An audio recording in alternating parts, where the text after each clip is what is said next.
The human ear is important because, well, it looks really good on the side of your head, but it's really important because it helps us hear. So what you can see here on the side of the head, although it looks, well, some people might say it looks quite impressive. This great protrusion we've all got hanging off the side of our head, we actually are only seeing a little part of the ear here. So this is the outer ear, but there's far more to the ear inside your skull. And we'll go through those things really, really quickly over here.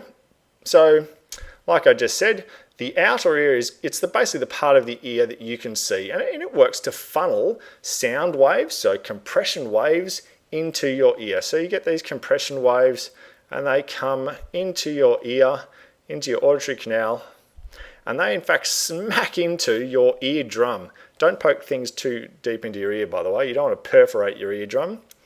So this is, the outer ear. It channels sound waves into your eardrum here. So sound waves are these little vibrations of the air particles. And in fact, what happens is when those vibrations hit your eardrum kind of vibrates back and forth, back and forth, back and forth, back and forth a little bit. Do these little lines kind of out. So that's the eardrum vibrates when the air particles from sound smack into the eardrum. And when it does do that vibration, what happens next is there are these three teeny tiny bones. Here's one here, here's another here, and here's another here.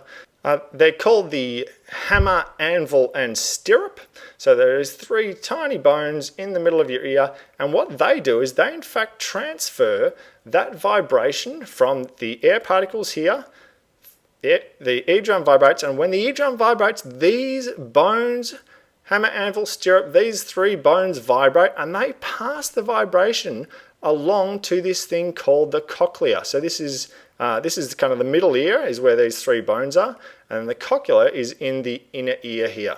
So we've had the vibration go all the way from the air to the eardrum, through these three bones is this vibration, and it travels to the cochlea. Cochlea is full of water, so when the vibrations hit the water or the liquid again, it vibrates a little bit.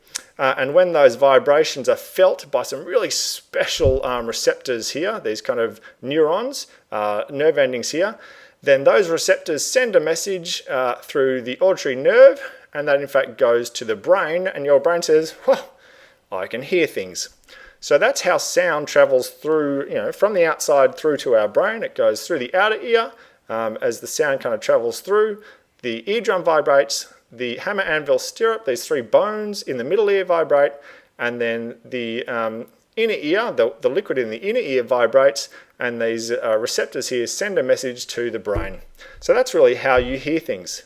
But of course, as scientists, we like to put labels on things, put numbers on things, so we actually can measure how loud things are. And we do that by using what we call the decibel scale. So sound or sound volume is measured in decibels, and really you can't hear anything obviously below 0 decibels. So that's kind of the lowest sound possible. But normally in a kind of normal environment, about 20 to 30 is whispering levels in decibels, and normal conversation. So right now you're probably listening to me at about 60 decibels.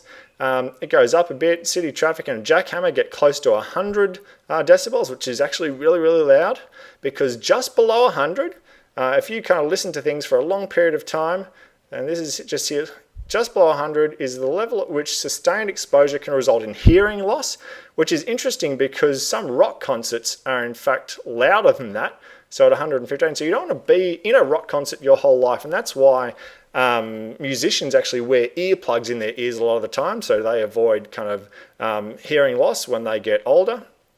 And of course it goes on and on and on. So if it gets really, really loud, it actually hurts your ear.